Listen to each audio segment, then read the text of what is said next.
permission to commence the laughter? Try to make me laugh. I'll try to make me laugh. Okay, so you're going to throw down the gauntlet from the very beginning.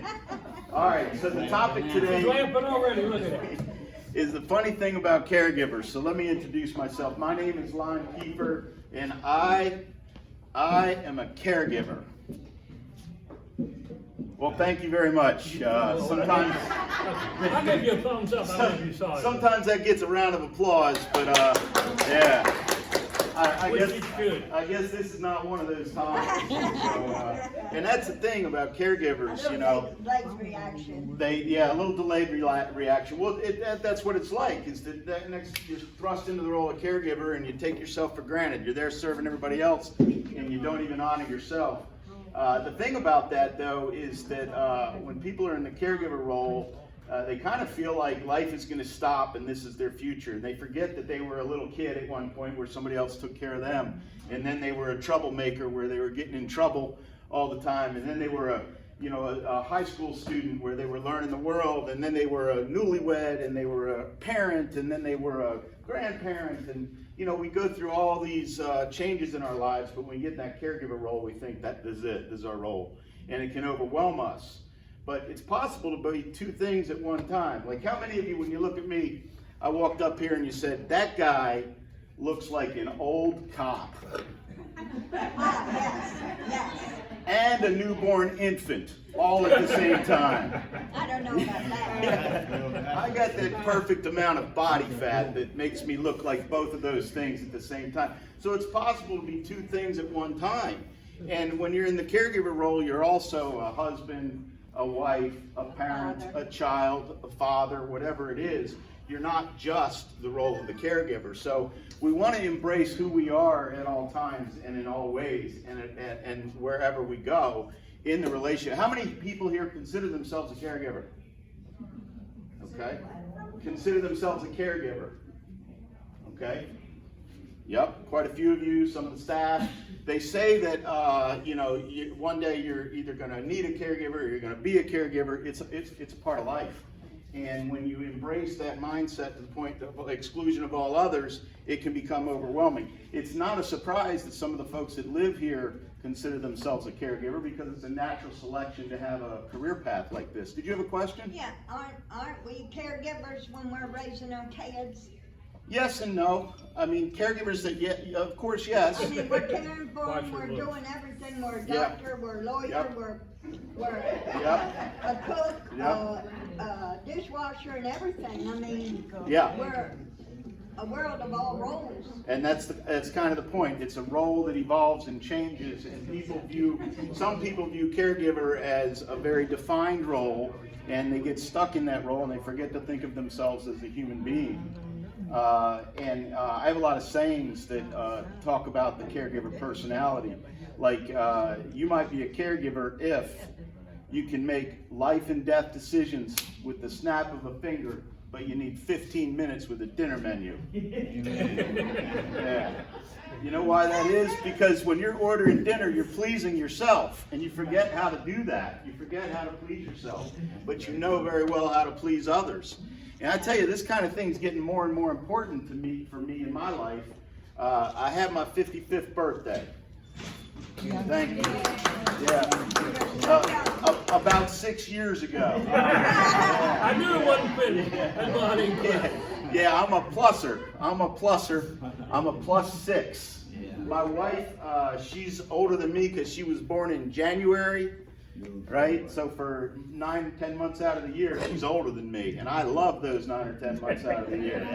Then we catch up for a few months, and then it all starts over again. I had to RSVP for an event the other day, and they said, Mr. Kieffer, will you be bringing a +1?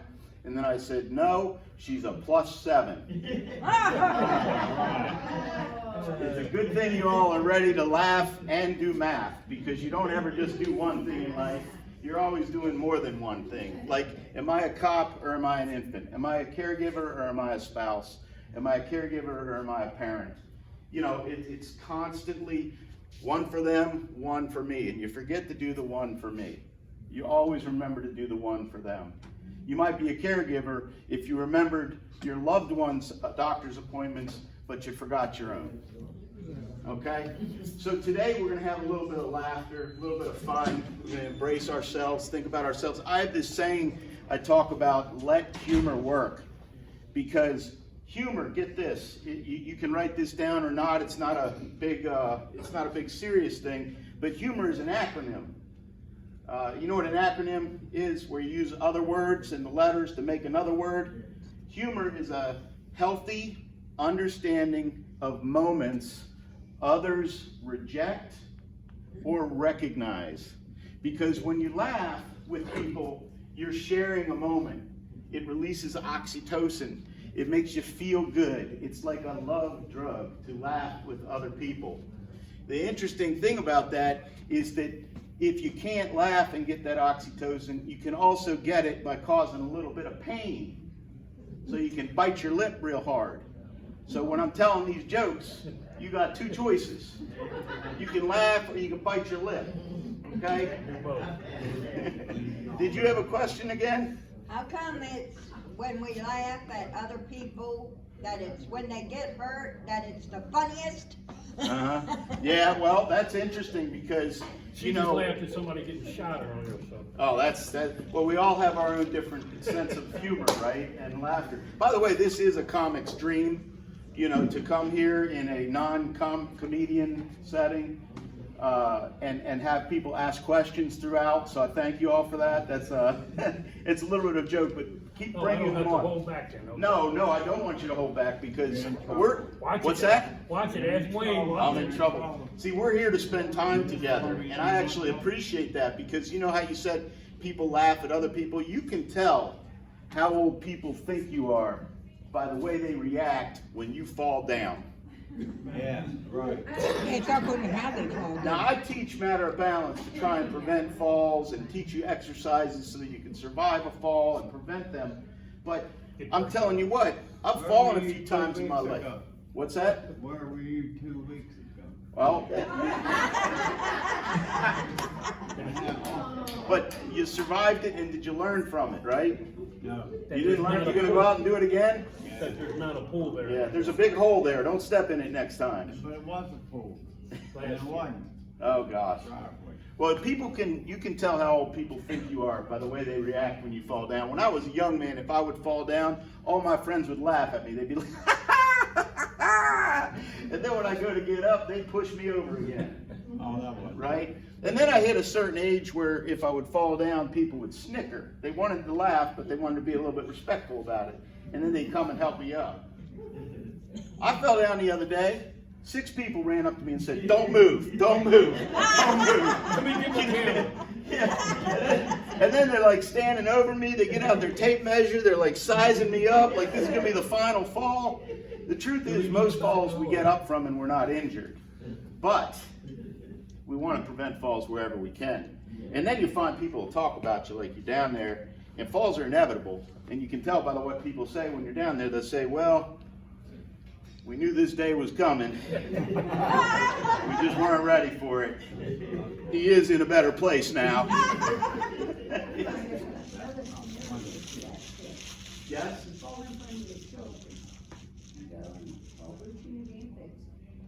From then on, every time they see a bruise, you're accused of falling. Yeah. So you feel like you got to keep secrets, right? That's not smart. You keep those secrets and you don't get the changes and the help and the anticipation of things that you need. I tell you what, my mom, she moved back into my house with me. Not because she needed to, because I was a single dad. This is an older story that I'm going to tell you. But my mom moved back in the house because she didn't think I was raising the kids right alone. She wanted to come in and give me some structure in the household. And I learned as soon as she came in the house that I did not respect the dish towel. She's like, "Who raised you? I raised you better than that. That's not how you use a dish towel." I was putting a dish towel on my shoulder to work in the kitchen, and it was my towel, my house, my kids. Right. I used that dish towel to wipe my brow when I was sweaty. I used that dish towel to clean up spilled spaghetti sauce on the counter. I used that dish towel to wipe down my boat. My dish towel. Was he clean in between? No, it's a universal towel. And my mom said to me, a dish towel I don't know who raised you, she said. I'm like, Mom. Then she said, a dish towel is only supposed to be used to dry things that have been properly cleaned, properly washed. I said, okay. I said, but Mom, ever since you moved in, I do have some other towel-related questions. Like, what about the towels in my own bathroom? I'm not allowed to touch them at all. No. You got them in there all stacked up, nice and pretty.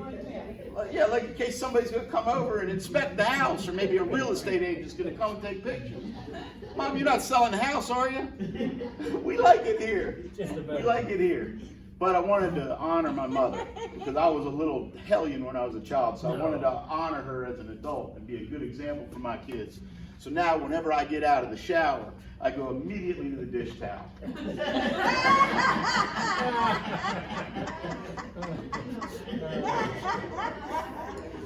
Believe me, she knows it. Yeah, she figures it out because I got shocked she'll too. come home and she'll inspect things, see if everything's all right when she comes back. She'll come home, she'll see that the shower stall is wet, but the towel is dry. Then she'll go in the kitchen and see that the hand towel is wet. And she'll look at me like, you dirty, disrespectful young man in the kitchen with the dish towel. You know, like she's playing a game of Clue or something like that. But she really does. She's always focusing on other people. She's always trying to take care of people. You said this before, when you're a mother, are you a caregiver? Well, you do a lot of the same things, but there's a slight difference because as a mother, they know that these kids are going to grow and move on and their role is going to change. But when we fall into the caregiver role, we sometimes think it's never going to change. And we start thinking They're this is, gonna grow and move on.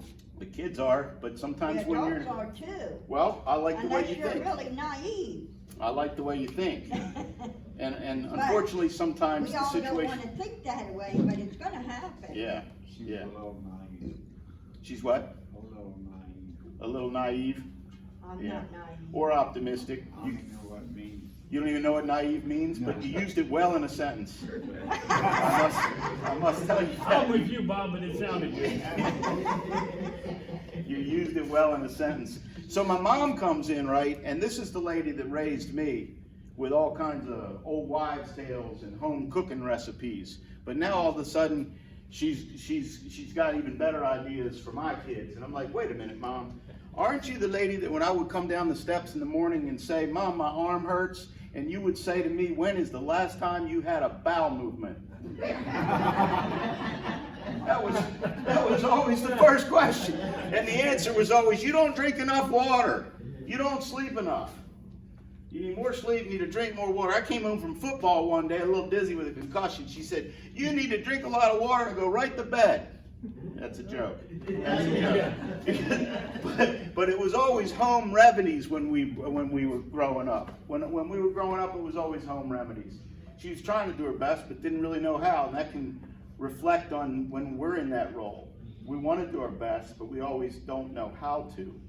So we need to learn to rely on others and trust others, because you know what? We're our own worst enemies. We're our own biggest critics.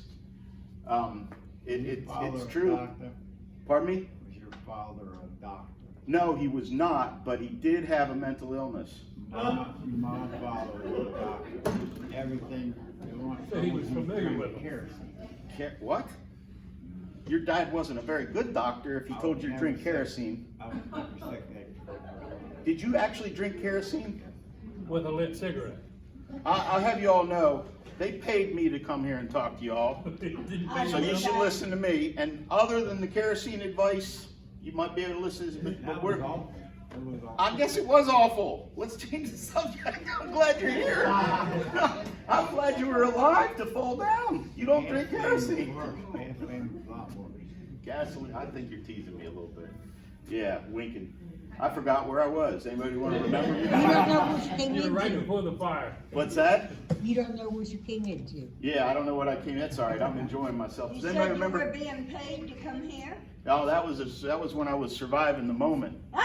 That's when I was. I want you to get your money's worth. Does anybody remember exactly where I was? I had a point I was trying to make that I don't remember. I'll eventually get. From football when your mom Yeah, that was really, y'all are. Asking if you pooped coming down the stairs? Yeah, we're good. So let's just play this whole thing in reverse, and I won't have to worry about doing any more. I won't have to worry about doing any more. No, but my mom, she really didn't know how to do things sometimes, but she meant well by what she was doing. How many people believe that being a caregiver is a choice? Yeah. Okay. That's a good one. Yeah. Now here's where the argument comes in. Are you kidding me? I didn't choose. What about we're seeing a lot about Michael Fox and his wife right now because he's not doing well, I think. Oh. And Michael J. I like Fox. Michael Fox. Yeah, we all did. Back in the Michael J. future, he Fox. was a very young man when he got diagnosed with Parkinson's. There's Yeah. early onset, late onset, and they've been together for 35, 40 years. It's an amazing love story. So the answer is no, I didn't choose to be a caregiver. I didn't choose to have my husband get Parkinson's disease. Well, that's not what I said. You don't choose the situation, but you do choose how you're going to respond to the situation. You know, country songs about going out to get a pack of smokes and never coming back. That's an option, right? No, not if you really care about your loved ones. Exactly. It's Whether not. it's your parents or husband or what. It's not an option for the people that choose to stay because they know they can't take that option, but it is an option. And the reason I point that out is because choosing to be a caregiver in the face of that is an incredible decision, and you do it so that you don't feel guilty and so that your loved one doesn't suffer. But often the minute that you do it, you start feeling guilty that you're not doing it well enough, and you decide to suffer on their behalf. You've already made a difficult decision to avoid guilt. Wow. So don't ever accept guilt. You're doing a frankly impossible job in so many cases. So remind yourself why you stayed and just love the person in the moment no matter how tough it is. Because if you have that quick moment to look at the positive side of it, then that can give you motivation to continue to go through. So how many people motivate themselves by saying, I should have done this or I should have done that? I should do this. That's hindsight. Yeah, I should do that. No, you know what it is? It's a shouldy attitude. Watch your mouth. Yeah. You can't motivate yourself by saying I should do this or I should do that, because then no matter what you do, you can't win. You're in a no-win situation. If you do what you should have done, you don't take credit for it because I should have done it. If you don't do what you should have done, you're mad at yourself because you should have done it. So here's a way to flip that script. Raising kids, they always sass you back, right? So go into the inner child of yourself and sass yourself back. If you're saying I should do this, put a shouldn't against that. It's called shouldn't against should statement, or should against shouldn't statement. Here's how it works. I should go for a jog tonight. Why should you go for a jog? Well, because I got to lose a little bit of weight, got a little belly on me, my cardiovascular strength isn't what it should be. I should go for a jog tonight. No, you shouldn't. Because 50,000 people a year die while jogging. Get hit by cars, have heart attacks, have their earbuds in, trying to make it enjoyable, and they don't hear the car coming. So that is a reason why you shouldn't go jogging tonight. I ain't going jogging. Good for you. Easy decision, right? So since you can make a decision that you should jog or that you shouldn't jog, you're now free to do whatever your will suggests that you would like to do. Because if you're going for a jog when you don't want to go for a jog, and you don't say in your heart, this is a choice, this is something I want to do, you're unlikely to do it again the next night. And until you do something roughly 30 times in a row, you're not creating a new behavior. So you shouldn't go there with a negative thought of, I should do this. It's, I choose to do this. Because I shouldn't do it is just as viable an option. Here, let me flip the script about, I shouldn't have eaten that ice cream last night. Oh, yes, I should. Yes, you should. I shouldn't have eaten that ice cream because If my you want it, cholesterol's it's high, okay. my weight's up, I need to lose some weight. I shouldn't have eaten that ice cream tonight. Yes, you should have eaten that ice cream. You got all those reasons why you shouldn't. I'm going to give you one reason why you should. If you're looking to eat ice cream at 9, 10 o'clock at night, it's not a nutritional thing, it's an emotional thing. And if that allows you to calm down and get a good night's sleep, that ice cream is health food. Right, So you're allowed to have that ice cream without guilt. right. Now again, like that 30-day habit, if you have it, it's easier to have the ice cream every night than it is to go for the jog every day. So maybe you want a little balance. Ice cream today, jog tomorrow. But you see what I'm saying? unless you're gonna do something and create a routine and do it over and over again, you shouldn't fault yourself so much for whether you did or didn't do it. Well, he dropped So- with his ice. He drugs with his ice I cream? jog with my, Okay. That's great. to the end of the driveway and back. There you go. There you go. So, forgot my point again. See, ain't good. But I'm gonna get back. I'm just gonna keep rolling, maybe. I'm You just should gonna and shouldn't. I couldn't keep. I might just keep on rolling. Should and shouldn't. All right. So, yes, ma'am. And all the points that you give what you do supplements of a caregiver, you've always gotta remember that that person, regardless of the situation, that person still has feelings and is very human, and at one time was a productive person, and still wants to be and should be felt like they are still a human. That's beautiful. That's What was beautiful. that? What she said was, you got to understand. Thank you. Thank you. When you're caring for someone, you've always got to keep in mind that person that you're caring for was a productive person, a big part of your life, and they should always get that kind of respect and admiration. I'm going to tell you a quick story. It's not a super quick story, but I'm going to tell you a story about a man named Garfield that was in my life that reminds me of what you just said. Garfield, when I moved to Seaford, Delaware from Baltimore, hey, listen to this. My parents were born in St. Louis, Missouri, and then raised me in Baltimore. Other than Louisiana, New Orleans, Louisiana, St. Louis and Baltimore are number 2 and number 3 murder capitals of the world. So y'all maybe want to stop interrupting me so much. You can pat it down so you can come in. I don't know what's in me. You know, that childhood instinct might come out of me. But I moved from Baltimore to Seaford, Delaware, slower, lower Delaware, right? It wasn't an easy transition because I came in with that Baltimore attitude, and this man Garfield was a neighbor of mine, and he hooked me up with a little slower, lower Delaware logic and thinking. Garfield was an African-American gentleman about 30, 40 years older than me. He taught me so much. He taught me what it was like to be a black man in the 60s, if that's something that can be taught on a back porch while drinking scotch. I drank his scotch and I listened to his stories and I learned a lot about him. Yeah. He then took me out to take me fishing, right? And he taught me how to fish. I didn't know how to fish. He taught me how to fish. And the main reason he taught me how to fish is because I wanted to go hunting. He said, I'm not letting you go hunting until you can go fishing. Because hunting is dangerous, fishing is fun. Patience. So we go fishing, we go out there all day long, we're out there in the sun, not a beer in the cooler.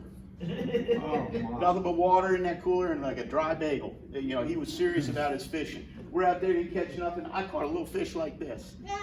And he told me how to throw it back. I said, what are you talking about? You're just jealous that I caught a fish and you didn't. When I was in college, we would swallow fish this big. If you had any beer in there, I would show you how to do it. He made me throw that fish back, but then he did take me hunting. We're out there hunting, he wouldn't let me talk. I had to be quiet.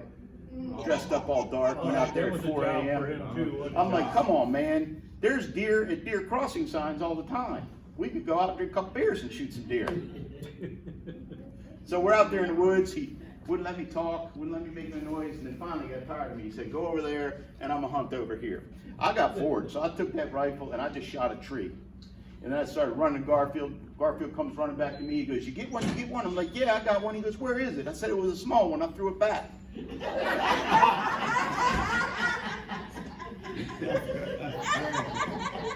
But Garfield was teaching me that if you want to go hunting or fishing, you plan it, you prepare for it. You don't just do it. It's not spontaneous. It's something that you look forward to.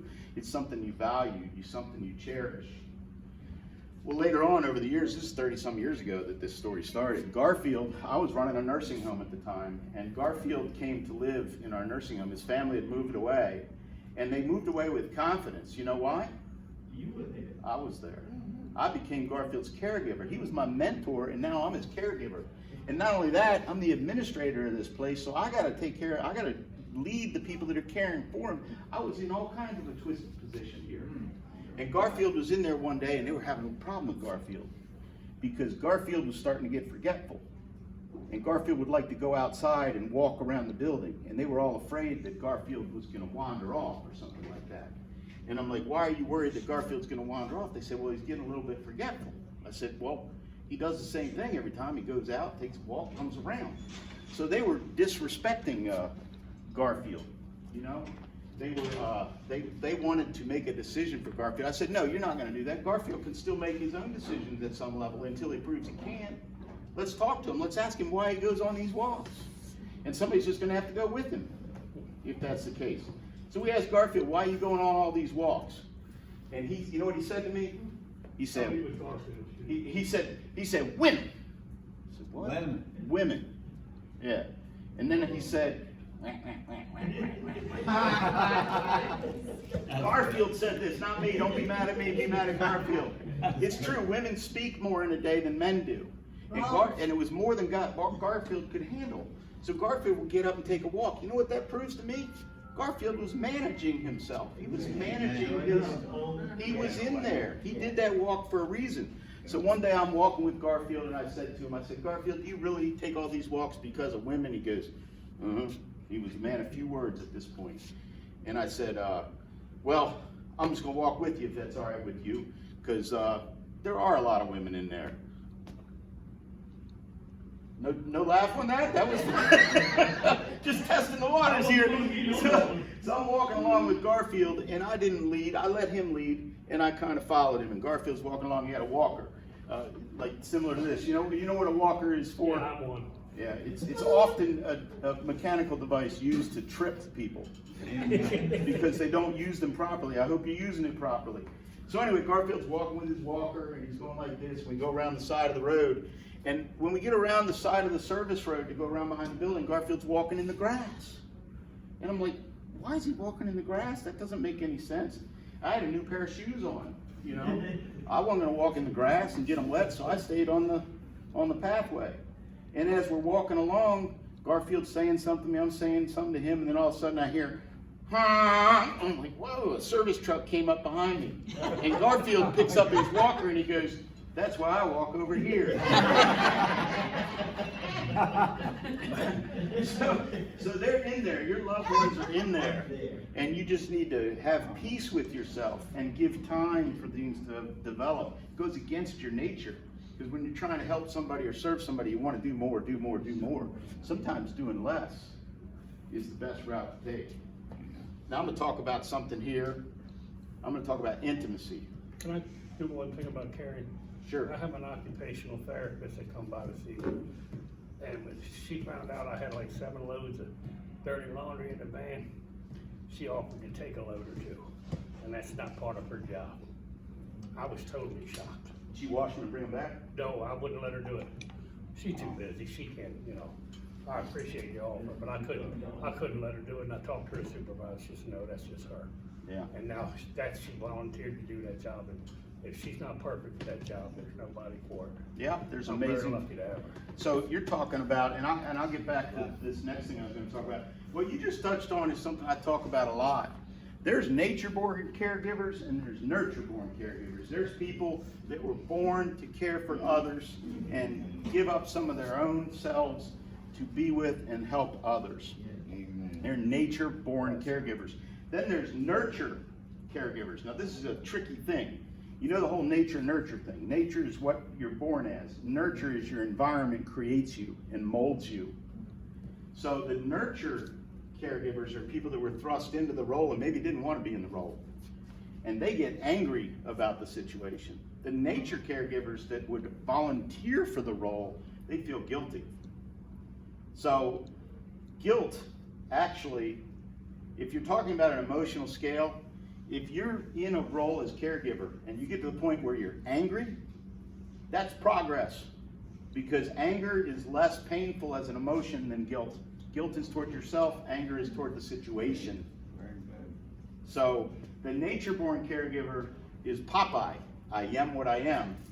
The nurture-born caregiver is Aristotle, I am what I repeatedly do. Okay? So there's a couple different ways to come from this. And if you start to realize that I am what I am, so I'm going to accept this role, and then you start to see that I am what I repeatedly do, and you can get a little angry about the situation, that is healthy. What people usually do when they start getting angry is they then chastise themselves for it. I shouldn't be angry. it's okay to be angry at the situation. You shouldn't be angry at yourself or the individual, but the situation, that's fine. And this conversation we just had about Garfield, intimacy is a big issue in some relationships. And people confuse that word with sex. Yeah. Intimacy and sex are not the same thing. I can tell you right now, I'm not as good at one of those as I was when I was a young man. No. But I'm much better at the other one. And I'll let you guys figure out which one it is. Like when I was a young man, I could say to a woman what my intentions were, and then I could follow through. Sometimes, many times. Yeah. I was like an original gangster. Now I'm a lot more like a Boy Scout. Are you an Italian? I'm like, on my honor, I will do my best to do my duty to God. to God and your booty. You know, I'll do my best. But the thing is that at this age, you know what I'm really good at? Maybe not this stuff, but I'm really good at sharing my real feelings and being intimate with another person. And that shouldn't be confused with sex. It's fine to have both, but as one diminishes, hopefully the other rises. And we feel more connected with the people in our lives. Well, I do feel a whole lot sexier. So. Yeah. Well, I tell you one thing, working in the nursing home, I learned something after a while. A lot of people say they don't want to have anything to do with a nursing home. I loved it because I got better looking every day. Hundreds of women can't be wrong. They would come up to me and say, "You are such a fine looking young man." And after you hear it a few hundred times, you start to believe it. I'm like, I am good looking. It's one of my crosses to bear. How many times do you hear that from yourself? From myself, I never say that. People don't usually say kind things to themselves. They say mean things to themselves. So listen to the people around you that are saying nice things to you. All right, where do you want to go from here? What topic do you want to discuss? I want to discuss whoever made these walkers, because they decided to take the old people and put them in a walker that bends them over halfway to the floor so that they're already halfway falling down. So that's You don't because have as far to go. that's because they're not really using them right, but that's a good point you bring up. It's called surplus safety. Surplus safety is when we care for other people so much that we don't allow them to have risks. We don't allow them to take any chances. And we think that we're doing our job by making them more safe. And what we're doing is restricting them from being able to experience the joys in life that they can experience. You don't want to do something that's dangerous, but you also don't want to do nothing. Doing nothing is more dangerous than doing something with a little bit of risk, but a lot of preparation. Remember, Garfield taught me, you don't just go fishing, you plan to go fishing. You Speaking don't of just, fishing, I don't see where you can put a pole holder on that thing. yeah. I'm going on the That's road. easy. I can figure that out for you. Well, I'm I've going got on the one in road house, to come do on. other comedy. I think you're gonna drive and you're gonna stand up there with me. That's what, so, I'll stand up there So, with I you. tell you can what. drive. hey. Well, when you get there, Any of y'all out there doing drugs? What kind? Now that's interesting, is everybody, all of us at some point are prescribed a medication in our lives. And a lot of people use to say the term drug and medication. Well, that line is getting blurred more and more and more. And we should have our eyes open to options that are presented to us with good data and good intent. We don't want to just listen to somebody on the street. But there's a lot of things that are coming along that we're finding out that are helpful, and we should have our eyes open to new options that people suggest to us and promote, that our healthcare providers suggest to us. Yes, I got something funny to say. I'm not No. surprised. Are you kidding? They have decided that to bring the 60s back. They've already got drunk people on the road that they can't handle. Now they got high people and drunk people on the road that they can handle. And they got driverless cars on the road that they can't handle. And they're talking about putting us up in the air. Electrically. Now tell us, those drunk and high people are gonna be driving in the air? Thanks, I don't want to. Some of them are already. Yeah. So, Think about that. Buttons on. with that, now in a comedy club, you would be labeled a heckler. A heckler. Yeah, and you know how a comedian would handle you? Why a heckler? Because That's what it's called. you're not interrupting, we're all here together, but a heckler, like a comedian doesn't want anybody to talk to them because they're trying to get a role, and so what they do is they're rude to them. Oh, I don't Can you mean to give be me, rude. can you, No, he was I would be rude. rude to you, I so. didn't mean to be rude. No, you weren't rude. I'm But saying, he's going to be mean. I'm saying, applaud me for not being rude. The point you're making, you're making good points. You've made good points as well. I didn't, okay, Yeah. that's all right. No, you did, That's all right. I overlooked you. I I know you overlooked did on purpose. So, here we are. I want to talk about, I was talking about drugs and medication, and don't be so quick to label one as the other.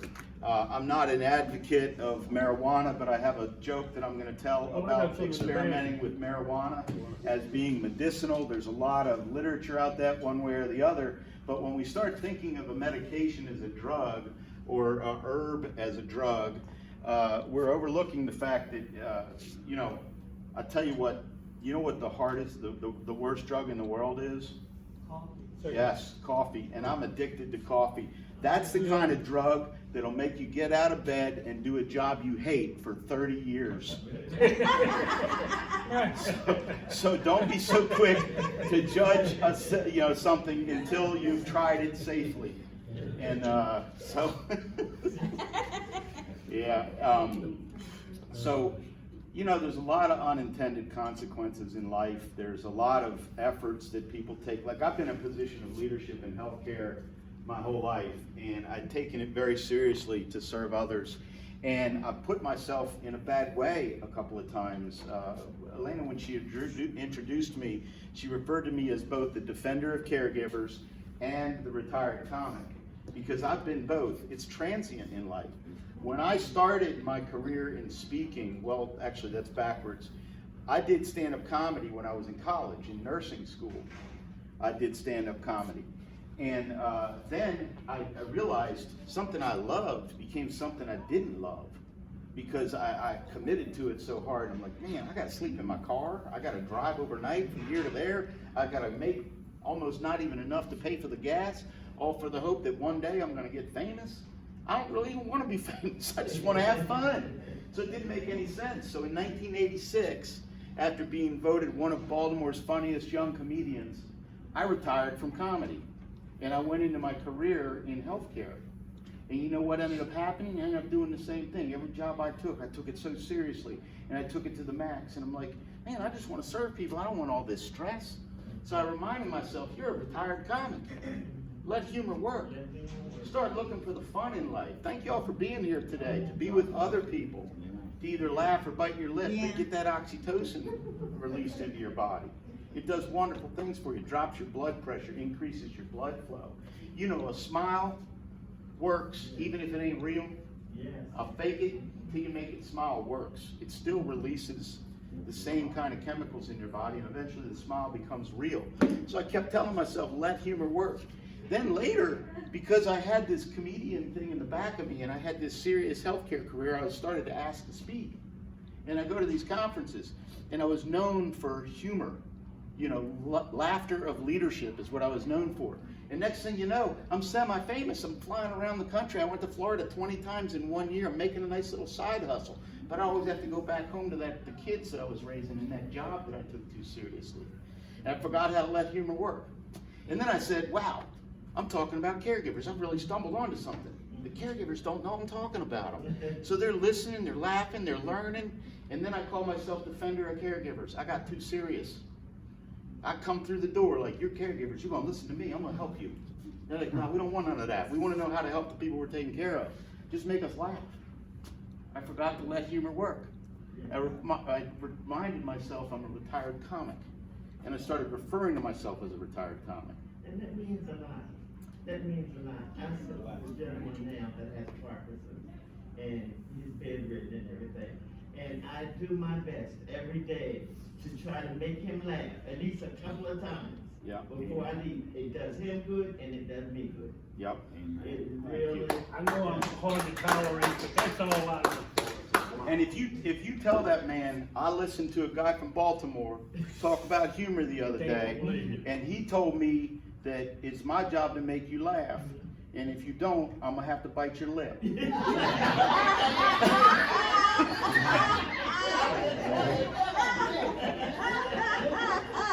So, but you can't be so serious about your role, because you know what I did after I started getting, you know, a little bit of famous, is that I labeled myself the Defender of Caregivers. I bought a van, was going to drive around in it. The Defender of Caregivers swoop on the side of it. 9 foot tall bear. I don't know what the hell a bear's got to do with anything, but I had a van with Defender of Caregivers and a bear, and I had so much labeling on it, I wasn't allowed to take it anywhere. If I took it into my daughter's complex, I got kicked out because it was a business van. I'm like, no, it wasn't the size, it was the labeling. And when I'd go to do the speaking, they're like, what's this Defender of Caregivers? We wanted that laughter leadership guy. I said, well, I'm still that guy. I was working too hard. I was taking it too serious, taking something fun and making it too serious. Not saying being a caregiver is fun, but it can be if you let it be in the moment. You're doing something that's amazing. When you're a little kid, you say, I want to be an NFL football player. I want to be a basketball player. It ain't happening. I mean, look at me. You know, I want to be Superman. Everybody knew that wasn't going to happen, right? But don't take it away. You know, caregivers start thinking they can do this job. It's an impossible job. All you can do is put your best foot forward. Have humor about it. Care as much about yourself as the person you're caring for, and recognize if a coin had been flipped differently, you might have been in different places. And if you can't embrace humor, you might be trading places. That's a very that's a very known phenomenon for the caregiver to get more sick than the person they're caring for because of the stress. So, we're about to bring this to a close. Anything else we want to talk about before I tell you this big close about how we're in this for each other? Okay. So when I was a young man, what's that? You were a breath of fresh air. Oh, thank you very much, thank you. And the one lesson we learned today is do not drink kerosene. Yeah. So that was thank you for that life hack. I appreciate that. But you know, the caregiver role can get into you and get too far. When I was, you know, it was. I'm serious. My mom did move into the house with us for a little while, and I was laying down all these rules to take care of people. Kids would say, "Dad, can we go on vacation this week?" I'm like, "I don't know. Ask Mom." You know, my sisters and I, later in life, that's a 25-year-old story. Later in life, Mom didn't move in with one of us. She moved in with all three of us. There were three of us. And we lived in different places, and she kind of rotated around. And she had her own place too, but she kind of rotated around, and we looked at it as shared custody, right? Mom looked at it as she was conquering new worlds, because she went to each home and told us how to live. People are like, where do you live? I said, I live with my mom, in the basement, in my own house. But it works. It works for us. My grandkids call her Attila the Mama. Because when we would sit around and watch TV, she wanted to know where her flock was so she could take care of them. And if we would get up to leave the living room, you know, to go in and get a snack or something, she'd go, where are you going? What are you doing? How long are you gonna be? And then if I would come back to the bathroom, come back into the living room from anywhere in the vicinity of the bathroom, she'd go, good boy, good boy. I'm like, would you leave me alone? She didn't answer the Oh, gosh. Oh, so funny. So nursing was my career. I told you all that. And when I decided to go to nursing in 1980, men weren't doing it. And unfortunately, this was a sign of the times. Men were not doing it. It was considered woman's work. And my friend said, oh yeah, we always thought you were gay. Oh my God. And I'm like, I'm not. I just want to be a nurse. I want to take care of other people. The truth of the matter is, it was embedded in me that I couldn't be a doctor because I couldn't afford it. Mom couldn't afford it. You know, nursing get a job anywhere. And that's true. That's one side of people in the profession. We got any nurses in here? I have 2 nieces that are nurses. Okay. I've dated a couple. You what's that? I worked 38 years in the nursing. What was your role in the nursing home? I started off as a CNA and then I did medicine. You told me you did comedy. Oh, well, thank you. Thank you for your service. Thank you.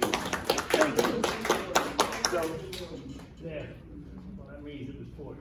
actually, Elaine, can you get the bag for me? I've got something And I also worked at PRMC, now Is it outside? I was there for 42 years. What was your role there? First I started as a nursing assistant, then I was a nurse secretary, and then I was a caregiver for some of the moms that couldn't take the babies home. So we Oh, did wow. home care. Thank you for your service as well. Thank you. Thank you. So, anyway, I want to tell you this story about when I was working as a nurse. So I came out of nursing school, and I want to see if this is in here. I got a little surprise in it. Donald changes up there.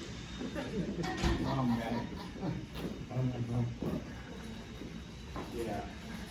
So, I'm going to tell you this story after I'm done, but I want to give our 2 professional caregivers a little gift. Respect the dish towel. Okay?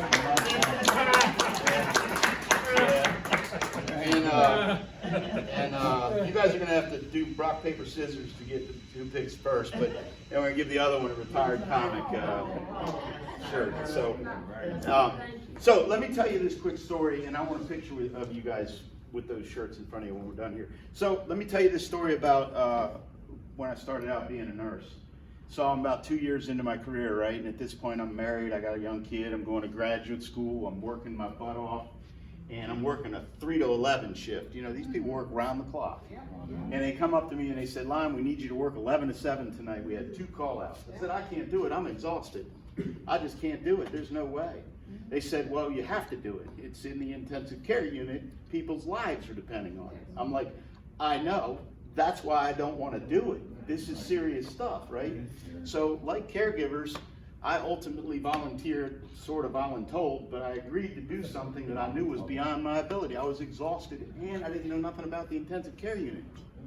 Because a nurse is not a nurse, is not a nurse, there's specialties. So I go into this intensive care unit, I only had 2 patients. One of them was a guy kind of like me, a little bit overweight, you know, just a little bit overweight. He'd had a heart attack earlier that day. And he was alert and oriented and talking. Matter of fact, he was sitting in bed watching TV, but he had all these wires connected to him and all the, you know, breathing oxygen in his nose, and he had that monitor. Ding, ding. You know what I'm talking about, right? And TV on the other side watching TV. About 2 o'clock in the morning, I'm embarrassed to admit it, but I fell asleep. I woke up to hear what has got to be the most frightening sound you ever want to hear as a health professional. It went, oh my God, what am I going to do? So I go running in there, I jump on the bed, start beating on the guy's chest, called out the code blue, all the doctors start running in the room, and then I hear, this has been a test of the emergency broadcast system. Poor guy. So I assumed the worst, and the worst didn't happen, right? I assumed the worst, but guess what? Guess what? So I just woke this guy up that had a heart attack out of a dead sleep and started beating on his chest. And he looks at me, he goes, what the hell are you doing? He goes, I just checked on you 5 minutes ago, and you were resting comfortably. Oh my God. The point He is, checked on you. the point is, while you're taking care of others, others are taking care of you. Amen. We're all in this together. Let humor work. Thank you for having me today. Thank you for having me today. Thank you. That's all I got. I got a little question. Yeah. That was great. Let's play rock, paper, scissors. Oh, go ahead and do that, and then I'll Yeah. answer that question.